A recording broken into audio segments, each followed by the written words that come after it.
கண்ணா கவனிங்க. இவங்க சூரியன், இவங்க பூமி. இப்ப பூமி சூரியனை எப்படி சுற்றி வருதுன்னு பார்க்கலாம்.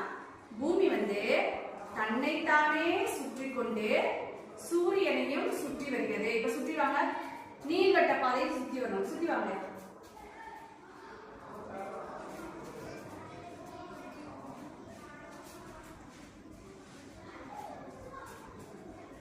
இப்படி சுத்தி வந்துட்டாங்களா? இப்ப பூமி தன்னைத்தானே ஒரு முறை சுற்றி கொள்ளுதுல, இது ஒரு நாள் 24 மணி நேரம்.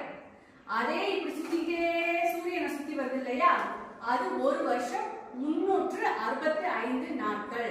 சரியா? தன்னைத்தானே சுற்றி கொள்ள 24 மணி நேரம் ஒரு நாள். ஆனால் தன்னைத்தானே சுற்றி கொண்டு சூரியனை சுற்றி வர எவ்வளவு நாட்கள் எடுத்துக்கொள்ளும்? ஒரு வருடம் 365 நாட்கள்.